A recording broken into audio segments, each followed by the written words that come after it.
Hello students, पिछले class में हमने रैखिक समीकरण युग्म किसे कहते हैं, उन रैखिक समीकरण युग्मों के अगर हमें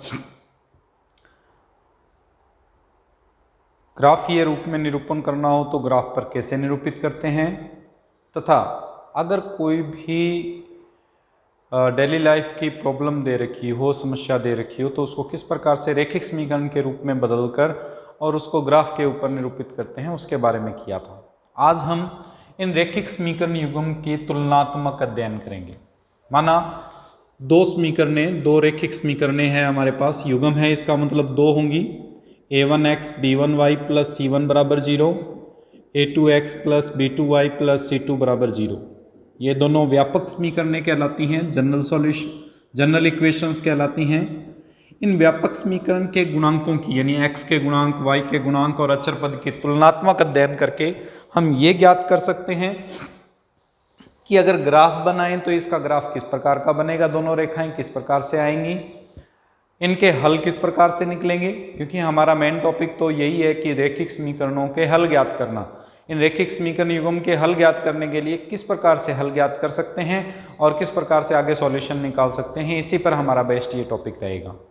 इसमें सबसे पहले हमारे पास यहाँ पर हम कुछ एक तुलनात्मक अध्ययन में पीछे भी एक टॉपिक कर चुके हैं, उसको मैं रिपीट कर रहा हूँ। फर्स्ट पार्ट हमने किया था कि a1/a2 अगर b1/b2 के बराबर नहीं है, इसका मतलब x के गुणांकों का अनुपात और y के गुणांकों का अनुपात बराबर नहीं है। उसमें अब ये डिपेंड नहीं करता कि c1/c2 भी बराबर है या नहीं है। यहाँ पर हमें नहीं ये देखना, सिर्फ हमें ये देखना है कि x के गुणांकों का अनुपात और y के गुणांकों का अनुपात अगर बराबर नहीं है तो हमने लिखा था कि ये प्रतिच्छेदी रेखाएं हैं। इसके साथ में हम इसके कुछ और याद रखेंगे टॉपिक्स, जैसे अद्वितीय हल प्राप्त होगा। अद्वितीय हल का मतलब है कि सिर्फ एक ही हल प्राप्त होगा, x का एक ही मान आएगा और y का भी एक ही मान आएगा, निश्चित मान आएगा कोई ना कोई। और ये संगत हल होंगे। संगत हल, देखो दो टॉपिक करेंगे हम, संगत और असंगत। संगत का मतलब अगर हल निकलता हो तो संगत है, हल कोई भी हल ना हो समीकरणों का तो असंगत हल होते हैं। तो यहाँ पे कोई ना कोई हल ज्ञात होगा, इसका अद्वितीय हल होगा, इसलिए इसको संगत भी कहेंगे। आगे जाके हमें ये टॉपिक करना है, हमें दो समीकरणें दी होंगी, उसमें ये पूछा जाएगा कि ये संगत हैं या असंगत हैं, इसकी जांच कीजिए। तो संगतता का मतलब हमारे पास ये जो प्रतिच्छेदी रेखाएं हैं, अद्वितीय हल जिसमें हल प्राप्त होगा वो संगत हल होंगे, संगत समीकरण होंगे। दूसरा पार्ट हमें याद रखना है इसमें कि a1/a2, b1/b2 और c1/c2 तीनों बराबर आ जाएं। संगामी रेखाएं होती हैं। संगामी रेखाओं का मतलब एक ही रेखा बनेगी, दो रेखाएं नहीं बनेंगी। इसमें अलग अलग दो रेखाएं नहीं बनकर सिर्फ एक रेखा प्राप्त होगी। दूसरा, अनंत हल विद्यमान होंगे। अनंत हल का मतलब सारे ही हल ही हैं, उन दो समीकरणों से सारे के सारे हल ही प्राप्त होंगे, उससे अलग प्राप्त नहीं होगा कुछ भी। जैसे x का मान रखा तो y का मान जो भी प्राप्त हो रहा है वो हल है उसका। और संगत समीकरण है या संगत हल है, क्योंकि जब भी कोई सॉल्यूशन निकलेगा तो वो संगत होंगे। ये दोनों ही संगत हल को व्यक्त करते हैं। तीसरी कंडीशन, अगर a1/a2 b1/b2 बराबर हो लेकिन c1/c2 बराबर नहीं हो, तो उस स्थिति में समांतर रेखाएं होंगी।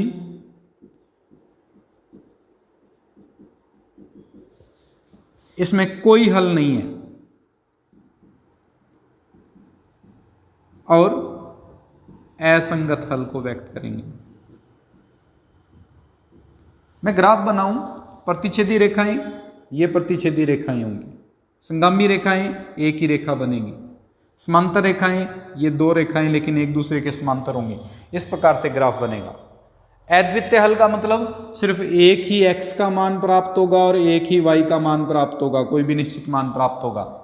अनंत हल का मतलब x और y के अनेक हल प्राप्त होंगे, जितने मर्जी रखते जाए उसके अनुसार मान प्राप्त होते रहेंगे।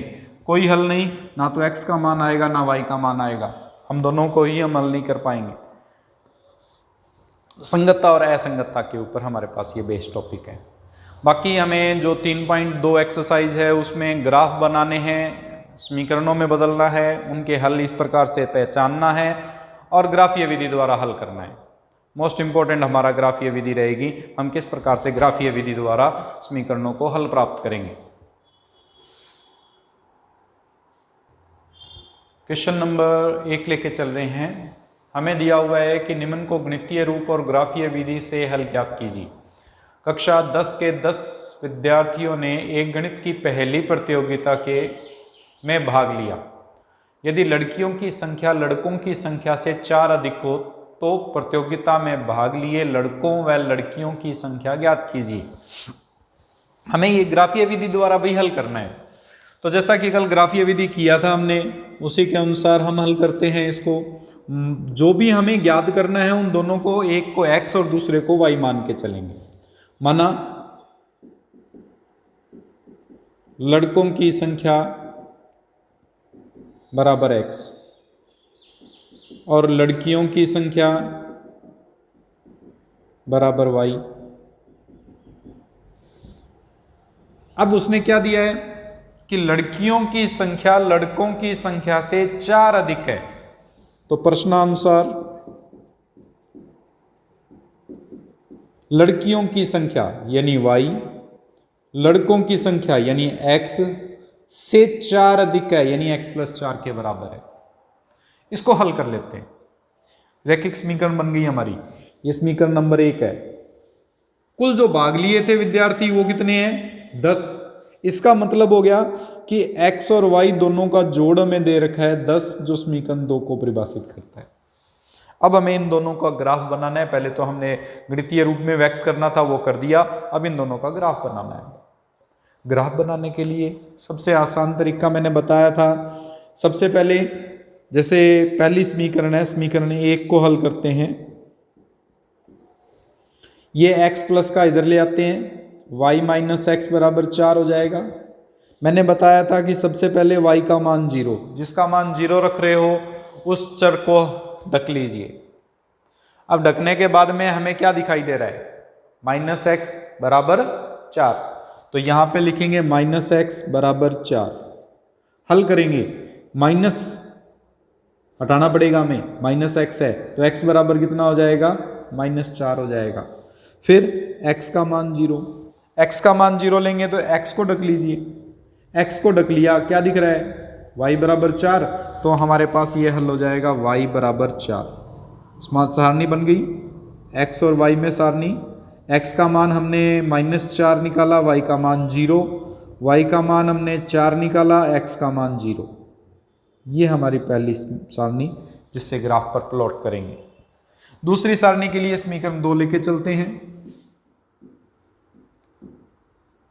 समीकरण 2 से x + y बराबर 10 है। वही सेम विधि, y का मान 0 लेंगे, y का मान 0 लेंगे तो y को ढक लीजिए। अगर y को ढक दिया तो क्या दिखाई दे रहा है अब हमें? x बराबर 10 दिखाई दे रहा है। तो उत्तर आ गया x बराबर 10। फिर x का मान 0 लेंगे, x का मान 0 लेंगे तो x को ढक लीजिए। x को ढकेंगे तो y बराबर 10 दिखाई दे रहा है, y बराबर 10 आ गया।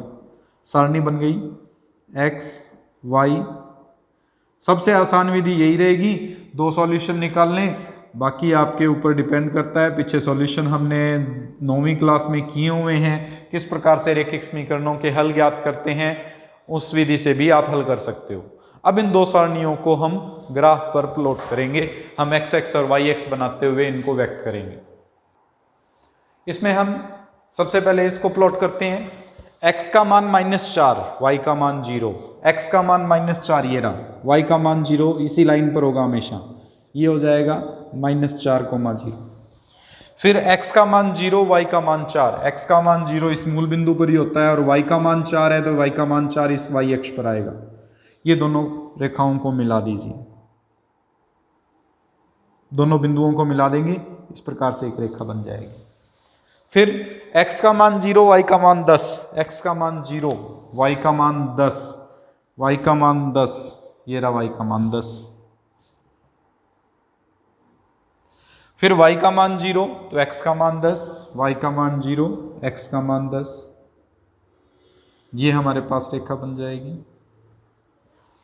ये जहाँ पर भी हमारे पास इंटरसेक्ट करेंगी, जैसे इस पर अगर हम इसको मिला लें तो ये हमारे पास लगभग x बराबर 3 पर, और इधर देखें तो ये ग्राफ पर जब बनाओगे तो ये 3,7 पर मिल रही हैं। इसका मतलब x का मान तो हमारे पास 3 है, y का मान 7 है, अर्थात लड़के तो 3 हैं भाग लेने वाले और लड़कियां 7 हैं। ये हमारे पास, इसमें पैमाना जरूर लिख लेना क्योंकि सबसे छोटे पैमाने थे इसलिए हमने 1 सेंटीमीटर बराबर 1 लिया है। यहाँ पे आप लिखोगे x बराबर 3, y बराबर 7, लड़कों की संख्या बराबर 3, लड़कियों की संख्या बराबर 7। इस प्रकार से आपने इस समीकरण को हल करना है। पहले गणितीय रूप में व्यक्त करोगे, फिर उसको ग्राफ पर प्लॉट करोगे। अगला सवाल लेके चलते हैं, जिसमें हमें दिया हुआ है 5 पेंसिल और 7 कलमों का कुल मूल्य 50 रुपये। 7 पेंसिल तथा 5 कलमों का कुल मूल्य 46 रुपये है। 1 पेंसिल तथा 1 कलम का मूल्य ज्ञात कीजिए। इसको ज्ञात करने के लिए, जैसा कि मैं पहले बता चुका हूं कि जो भी हमें ज्ञात करना होता है उसको हम x और y मान के चलते हैं।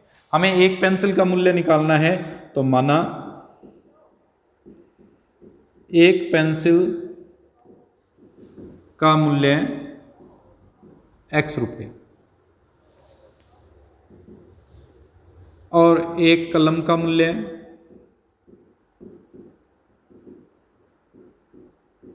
y रुपये। 5 पेंसिल और 7 कलमों का कुल मूल्य दिया हुआ है 50 रुपये। तो प्रश्नानुसार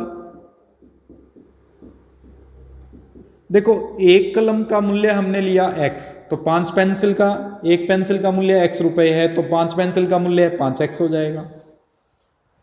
1 कलम का मूल्य y रुपये तो 7 कलमों का मूल्य 7y।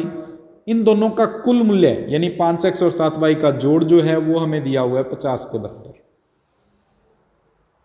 दूसरा दिया हुआ है 7 पेंसिल और 5 कलमें। 7 पेंसिल 5 कलम, इसका मूल्य दिया हुआ है 46 रुपये। 2 समीकरणें बन गई। इन समीकरणों को हमें ग्राफ पर प्लॉट करना है। ग्राफ पर बनाने के लिए वही समीकरण 1 लेके चलते हैं हम। सबसे पहले 5x प्लस 7y बराबर 50। पहले y को 0 रख लो। y 0 रखने का मतलब y को ढकना है। y को ढक दिया, दिख रहा है 5x बराबर 50। यहाँ आ जाएगा 5x बराबर 50। x का मान निकालना है, 5 गुणा में भाग में चला जाएगा, 50 में 5 का भाग देंगे 10 आ जाएगा। फिर x का मान 0 रख लो। x का मान 0 रखने का मतलब x को ढक दीजिए। x को ढकने पर बचता है 7y बराबर 50। 7y बराबर 50। y का मान निकालना है, 7 भाग में चला जाएगा, 50 में 7 का भाग दे दीजिए। अब 50 में जब 7 का भाग देंगे तो देखो इस प्रकार से आएगा 50, 7, 7 7 49, 1 असल, दशमलव, 0, 7 एकम 7। दशमलव के सिर्फ 1 अंक तक निकालिए, उससे ज़्यादा को ग्राफ पर प्लॉट नहीं किया जा सकता, इसलिए दशमलव का 1 अंक लेके चलेंगे खाली हम। यहाँ पे आ जाएगा 7.1। सारणी बन गई। x और y में x का मान रखा था हमने 10 आया था, y का मान 0, फिर x का मान 0 रखा था, y का मान 7.1। ये हमारे पास पहली ग्राफ। समीकरण 2 ले लेते हैं। समीकरण 2 में 7x प्लस 5y बराबर 46। फिर से वही, सबसे पहले y का मान 0, y ढका जाएगा, दिख रहा है 7x बराबर 46। x का मान निकालना है 46/7। 46 में 7 का भाग दे लीजिए, यह आ जाएगा 7 छिके 42, 4.0, 7 5 35। इससे आगे हल करने की जरूरत नहीं है, दशमलव का 1 अंक लेना है 6.5 लगभग।